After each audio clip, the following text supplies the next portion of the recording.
अहोई अष्टमी व्रत कथा। संतान सुख प्राप्ति, संतान की लंबी आयु व संतान के खुशहाल जीवन के लिए इस व्रत की कथा सुने। अहोई अष्टमी माता को प्रसन्न करने के लिए कथा जरूर सुने। अहोई अष्टमी व्रत कथा। प्राचीन काल में एक साहूकार था जिसके 7 बेटे और 7 बहुएं थी। इस साहूकार के एक बेटी थी जो दीपावली के अवसर पर ससुराल से मायके आई हुई थी। दीपावली पर घर को कोई लीपने के लिए 7 बहुएं मिट्टी लाने जंगल में गई तो वह ननद भी उनके साथ जंगल की ओर चल पड़ी। साहूकार की बेटी जहाँ से मिट्टी ले रही थी उसी स्थान पर स्याऊ अपने 7 बेटों से साथ रहती थी। मिट्टी खोदते हुए साहूकार की बेटी से गलती से खुरपी से स्याऊ का एक बच्चा मर जाता है।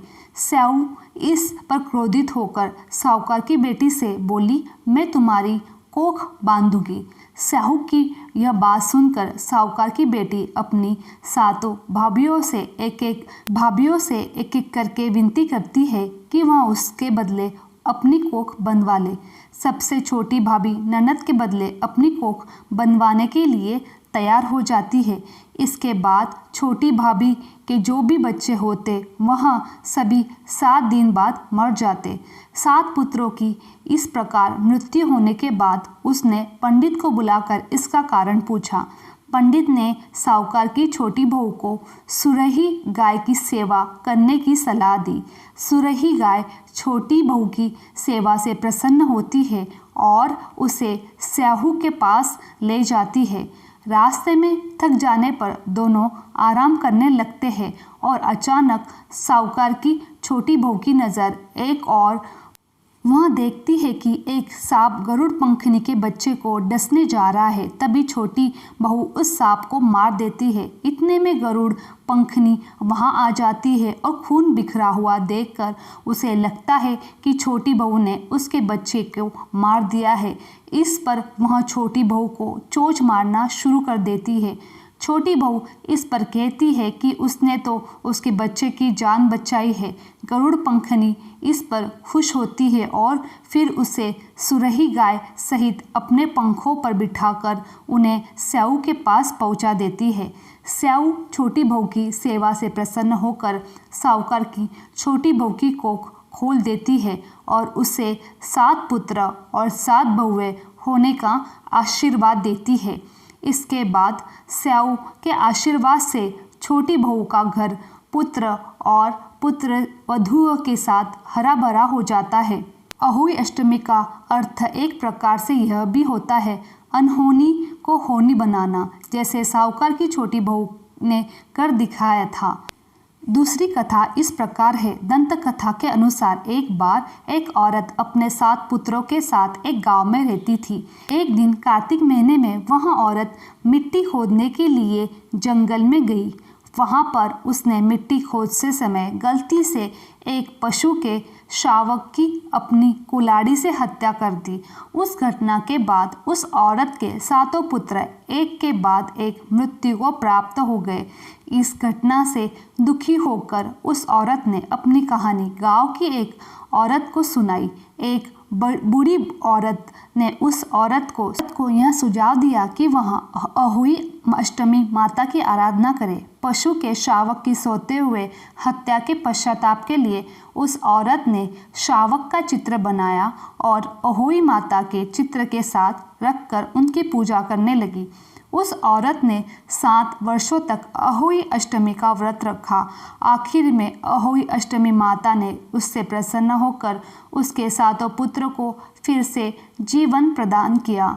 अहोई अष्टमी व्रत के समय जरूर पढ़े भगवान श्री गणेश की यह पावन कथा। मान्यता के अनुसार किसी भी व्रत में भगवान श्री गणेश की कथा सर्वप्रथम पढ़नी चाहिए। भगवान श्री गणेश की कथा सर्वप्रथम पढ़ने से काफ़ी महत्व होता है।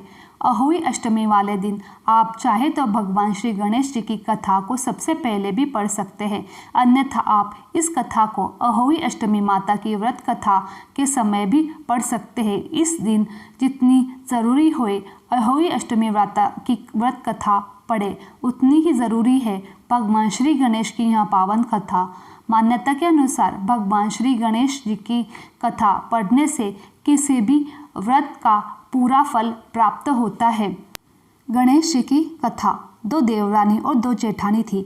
देवरानी के पास बहुत धन था, लेकिन जेठानी गरीब थी। जेठानी गणेश जी की बहुत आराधना करती थी। वह अपनी देवरानी के घर आटा पीसने जाती थी। जिस कपड़े से वह आटा छानती थी, उस कपड़े को घोलकर पानी में अपने पति को पिला देती थी। एक दिन देवरानी के लड़के ने देख लिया। अपनी माँ से बोला, माँ ताई यहाँ से आटे का कपड़ा ले जाकर ताऊ जी को घोलकर पिला देती है। देवरानी ने बात सुनकर बहुत गुस्सा आया। जेठानी को बोली कि मेरे घर से आटा छानने के बाद कपड़ा यहीं पर रख कर जाना। वहाँ ऐसा ही करने लगी, लेकिन जब वहाँ घर जाती तो उसका पति बोलता कि मुझे आटा घोलकर दे, मुझे भूख लगी है। जेठानी ने बोला, आज उसने आटा छानने का कपड़ा रख दिया है। तब उसका पति गुस्से में आकर उसको मारने लगता है। उस रात गणेश जी करके वह सो जाती है। गणेश जी आए और उन्होंने पूछा कि क्यों सो रही हो। वह बोली, मेरी देवरानी के आटा छानने के कपड़ा लाकर मैं अपने पति को घोलकर पिला देती थी। आज उसने कपड़ा रख लिया, मैं पिला न सकी, इसलिए मेरे पति ने मुझे मारा। गणेश जी ने कहा कि मैं घर से तिलकुटा खाकर आया हूँ, इसलिए मुझे शौच जाना है। कहाँ पर जाऊँ? उसने कहा, महाराज बहुत जगह पड़ी है, कहीं पर भी चले जाओ। गणेश जी ने शौच कर वहाँ से चले गए। थोड़ी देर बाद जब उसने उठकर देखा तो सारा घर हीरे मोतियों से चमक रहा था। वह धन को इकट्ठा करने लगी। देवरानी के घर जाने में देर हो गई। देवरानी ने लड़के को भेजा कि देख के आओ, आज ताई क्यों नहीं आई। लड़के ने आकर देखा तो ताई के घर में बहुत सारा धन रखा हुआ था। उसने जल्दी से जाकर अपनी माँ को बताया। देवरानी दौड़ी दौड़ी आई और पूछा कि तेरे घर इतना धन कहाँ से आया। जेठानी ने सारी बात बता दी। सुनकर देवरानी घर पर आई और अपने पति से बोली, मुझे भी लकड़ी से मारो। जेठानी के पति ने उसे लकड़ी से मारा था। उसके घर बहुत धन हो गया है। उसका पति बोला कि तू धन की भूखी क्यों मार खाती है, लेकिन वह नहीं मानी। उसके पति ने उसे खूब मारा। वह सारा मकान खाली करके गणेश जी का नाम लेकर सो गई। गणेश जी आए, बोले कि तू घर घर में तिलकुटा खाकर आया हूँ, इसलिए मुझे शौच जाना है, कहाँ पर जाऊँ। तब वह बोली, महाराज मेरे यहाँ तो बहुत मकान खाली पड़ा है, कहीं भी शौच कर लो। गणेश जी ने शौच कर वहाँ से अंतर्धान हो गए। थोड़ी देर बाद वह उठकर देखी तो उसने देखा बहुत सारा कूड़ा कचरा रखा हुआ था। यह देखकर वह बोली, महाराज आपने तो मेरे साथ कपट किया है। जेठानी को तो इतना सारा धन दे दिया, मुझे तो कूड़ा कचरा दे दिया। गणेश जी वहाँ आए और बोले, तू तो धन की भूखी मार खाई, वह धर्म की भूखी।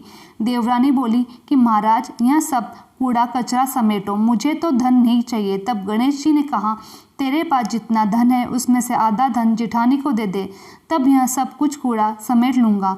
देवरानी ने जब अपने घर में से आधा धन जेठानी को दे दिया, गणेश जी ने अपनी सारी माया समेटी। हे गजानन गणेश जी महाराज, देवरानी को दिया वैसा किसी को मत देना, जेठानी को दिया वैसा सबको देना। विनायक जी की कहानी कहने वाले को, विनायक जी की कहानी सुनने वाले को, हुकारा भरने वाले को, पूरे परिवार को। बोलो श्री गजानन गणेश जी की जय। विनायक जी महाराज की जय।